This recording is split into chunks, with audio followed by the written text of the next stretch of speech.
Today on the Relationship Renovation podcast, we answer a listener's email answering the question, how do you support your partner when they're struggling with depression? We look at how the partner can look at themselves. I have to be okay with all of my emotions, whether they're uncomfortable or comfortable at any given time. And my partner has to work on being okay with them too. What they can learn about themselves through their partner's suffering. He's actually supporting your anxiety just in the way that she wants to support his depression.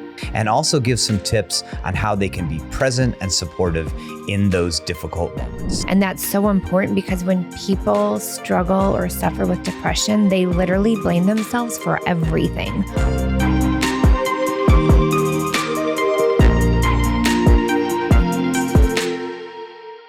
Hello, all, and welcome to the Relationship Renovation podcast. I'm Tara Kerwin. And my name is EJ Kerwin. And today we're going to be answering an email from a listener, which we love. We love when our listeners are sending us what's going on in their lives, struggles that they're going through. I was going to say some are brief, some are pages long. So just thank you for taking the time to put your heart out there and trust us. Yeah, and you can reach out. You can send these to our social media, Instagram, Relationship Renovation.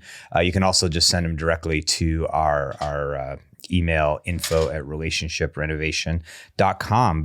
And just a quick reminder, because we can't act as your therapist on the podcast, but we want to give you those resources and skills that can help couples globally heal and feel more connected. Absolutely. We offer insight, but nothing really substitutes for an actual therapeutic relationship and getting somebody who really understands on a deep level what's going on with you. So this listener wrote, hi there. I just listened to your podcast on Spotify about how to help a partner with depression. I'm 27. I'm in no rush to get married or have kids, but I am getting the point where I'm seeking a life partner. I dated the same man for 6 years throughout college and a bit beyond.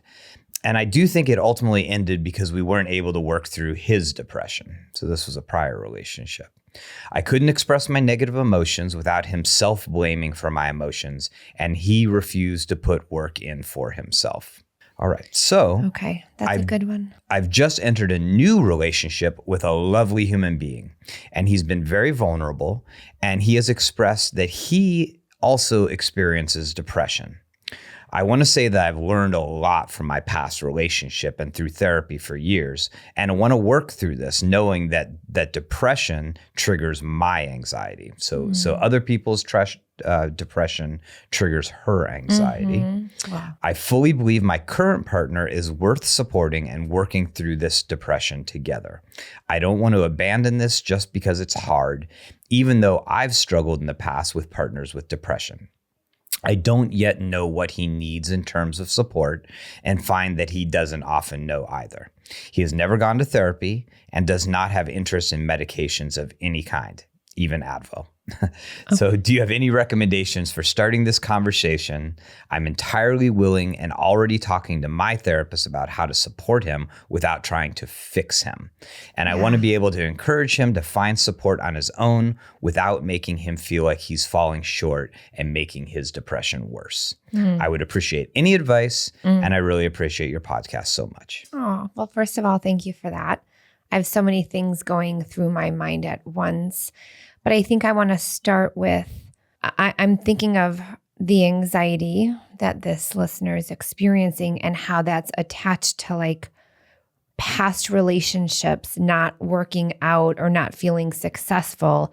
And when that doesn't happen, right, it increases your anxiety because now it's like, oh my gosh, this is happening again. And what if it happens the same way? And what if I can't, like, they were saying, fix it? And so just to really normalize that anxiety because there's been experience with this before and it failed and it didn't turn out well, to just be okay with that and be with that anxiety because that anxiety is telling you something, right? You're already saying, I know it's a trigger. And whenever we're triggered, that means we get to grow through whatever that trigger is. I mean, I love the fact that this woman who wrote in is just so far along. Like you can tell, like she's not at the beginning of the process of understanding that even difficult things in relationship our partner does is really an opportunity for us to personally grow and move forward. So I love where she is just in general in that process. I mean, what jumps out to me is just an understanding now that she knows that depression triggers her anxiety, is understanding that on a much deeper level. And for me, and this is a topic that's near and dear to our own heart because, we've had an episode where we talk about, Tara, your depression and my struggles and successes and supporting you in it. The thing about depression is it's so below the surface, and so I can see why this listener, why it triggers anxiety, because, when you see your partner that they're just off, that there's just something that you're not sure what's going on, and how that can just be like, that triggers like that control, like what's going on? How do I stabilize my world? Well, and when there's bouts of it, because you have experienced me like in the most joyful, high energy, lovely times. And my depression is not this like daily consistent thing. Like it comes in these bouts where like in like one day, or it's usually a day or a week, like things can change. So I'm not exactly sure what's happening for this couple, but like it's really hard to see your partner like living, loving life, and then all of a sudden like because she says despair. Because she says like this is just a wonderful human being. So obviously there are many times that they're having that are really joyful and playful and fun, and then when that depression, and I think of it like a bank of fog that just like rolls in, that it's like it's destabilizing to both people, but in very different ways of like, whoa, what happened? And then it seems like one of her biggest questions is, he hasn't really taken it on yet. At least, that he's not open to medications, which is absolutely fine. Yeah. It doesn't sound like he has a therapist yet. How can she support him where he is in his own process around his depression? Well, and understanding the shame that comes with people who experience depression. Like they don't want to have it. They don't want to feel that way. So they'll do anything to like compartmentalize it and be like, no, like it just happens once in a while. I'm good. Yeah.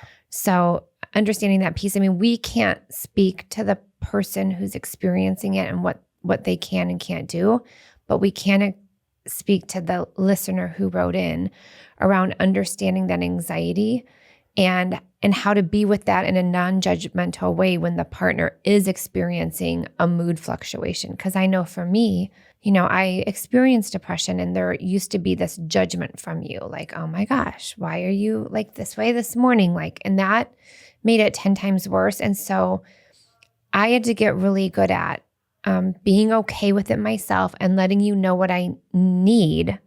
Right. And you were receptive. Thank goodness. Yeah. Well, I mean, I had to get better at understanding that sometimes depression doesn't look like depression.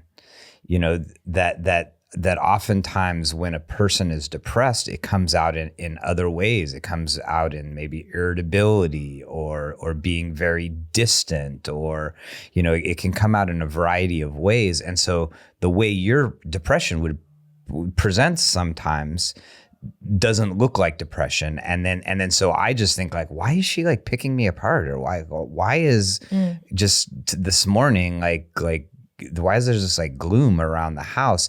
And so for me, and maybe for this partner as well, is really tuning into like, I have to be really aware of being empathetic to ways in which depression might present that are disagreeable to me. Yes. And one thing I'm also thinking about here is, right, when depression happens, there's like this negative view of yourself, of others in the world. And no amount of anything in those moments brings anything back. Like, you know what I mean? And you always tried to fix it. And so I know this reader said, how do I support it instead of fix it? And I would be like, dude, if if you knew how to fix it, like I would know how to fix it. Like there's no fixing this.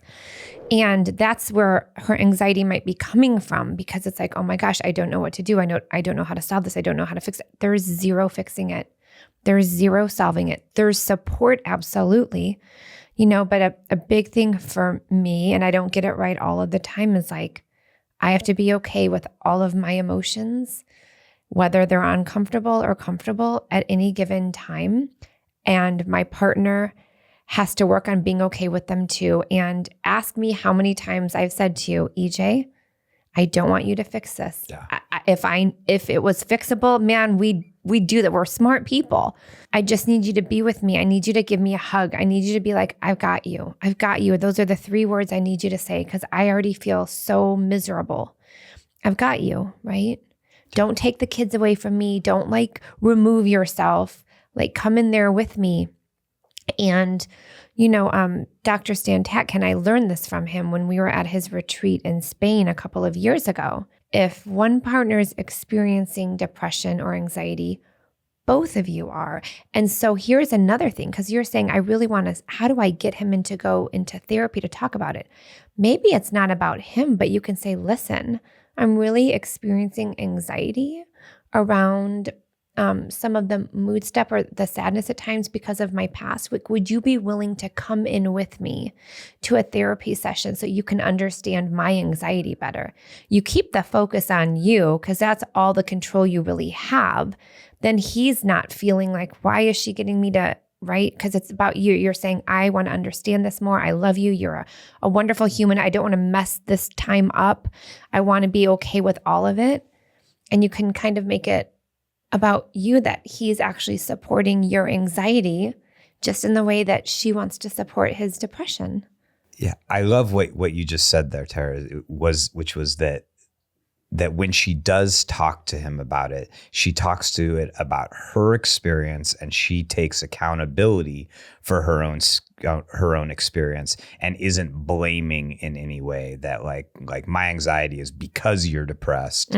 It's like, when we have these moments, I struggle with anxiety, and I'd really like you to become involved in my process around how to manage that in a better way. And the other thing was like, when you talked about her anxiety around not being able to fix it, bells went off in my head around attachment. I was just thinking like, what in her childhood, who was she trying to fix? Like that, and the You're fact going that, all therapist. yeah, I mean, it just, even though I don't know this woman, it's just like, wow, interesting. She says she's had multiple partners who struggle with depression. We tend to recreate dynamics from our childhood. Maybe it's totally obvious in ways in which we recreate it, or maybe it's very subtle. But I just, my bottom dollar says like this is something that she's learning how to deal with through her adult relationships. And so I'm going to go back a little, but one thing you said stuck out to me, because you're saying, how you can focus on the anxiety and not it be about like, oh, my anxiety is because of your depression. And that's so important, because when people struggle or suffer with depression, they literally blame themselves for everything. Like, and then I'm making this person worse. I'm just going to leave. I'm going to withdraw. Like, I can't do anything right. And so it's so important to take individual accountability and not that blame piece. Like, I'm anxious because you're depressed. I get anxious because I really want to support you. And my way hasn't worked previously with past partners because I'm a fixer. Like, I love when you recognize like, oh, Tara, I was just trying to fix it and I totally messed up and I'm really sorry. I'm like, thank you. Thank you for learning that. I love that. Well, and that's been a huge shift for me in changing this, because your process around your depression is something that I want to be there to support you in, but that's your thing. Like, and you'll let me know what you need from me around it, right? And most of the time, but sometimes I don't. But sometimes not. But my process has been getting out of like some really faulty thought patterns I had, which were often around like why is she doing this to me? Yeah. which then amplified your kind of buried shame around feeling depressed. Yeah. And I had to reclaim that even if you're depressed and even if it's presenting as irritability, I can still be okay. Like I don't have to go. I would go into this mind pattern of like, there goes the morning, and you would even call me on it, and when I started to be like, I can still be okay. Yeah. I can still love her. I can still go through my morning. I can still be happy in the presence of somebody who's suffering, and that was a big shift for me. And believe me, it's not like I'm just like smiling and, blowing rainbows, in the mornings where that's going on, but I'm just like a little more stable, which then gets me out of like, oh, what do I have to do to cheer Tara up? What do I have to get the kids to do? What do I have to say to her that's going to make her feel better? Then I'm just like, I'm able to be present with you. And can I share why that's so important? Because our neurons mirror together. So let's just say I'm with my child who's really sad, and I start to get anxious when they're really sad. Now my neurons are hyperactive. Maybe his neurons are hypoactive, but soon they're going to mirror each other, and it's going to be uncomfortable for both of us. As a parent, I stay really calm, like, oh my gosh, honey, I can see that today has been really hard. Help me understand what's going on. And I start to be more calm and regulated. Eventually, and sooner than later, research shows he's going to feel more calm and safe too. But partners don't get that because we're so reactive to each other, and it can look so hyper and hypo. And so the idea is the more work we do on ourselves to stay really present and regulated, it affects everybody around us, including plants. Sorry. And so sort of to wrap it up, I want us to spend a little bit of time talking about one of her bottom line questions seems to be, how do I support my partner, knowing that this is his own process, whether he goes to therapy, whether he takes meds, whatever he does, this is his process. For me, I think your pathway in is in moments it's not happening. We tend to deal with problems when they're we're in the midst of it. And that's oftentimes the worst time to deal with it, is beginning to have conversations with your partner in times that he's not struggling with his depression in a very curious way of just, I want to understand you better. That the saying we got from, I can't remember their name, Phyllis and Glenn, which was what's happening for you, or in this case, what was happening for you over the last couple days, is just having him not why do you feel explain it to you. Because what that does is it puts him into a situation where he has to do some self-reflection. Mm-hmm. And he has to express what he's feeling, look inside, express it to you, which begins a process for him. And hopefully you're creating an environment where it feels very supportive and loving and empathetic. Well, and it for me, it tells the partner, like, I want to love you unconditionally, no matter what. And we all have our stuff. We all have our mood fluctuations. We all got our behaviors that aren't the greatest. We've all got our stuck stuff. We've all got our anxious stuff. Like how often do you have a person that's like, I accept all of you and I want to know all these parts and all of them are welcome, but you got to let me in a little. I love that. Yeah. Well, I hope this was helpful. Yeah, hopefully listener. This was useful. Yeah. Write us back. Tell us more about your process. Other people, if your partner struggles with depression, anxiety, give us your feedback on what's worked. What has been something that has really helped you be present, loving, supportive. What is something that you've seen your partner do with their own depression, their own anxiety, that you're really like, wow, this was really wonderful the way they communicated it to me. And we'll definitely share that information, get it out to you guys. Yeah. And again, thanks so much for reaching out, sharing your story. Take care of yourself, take care of each other.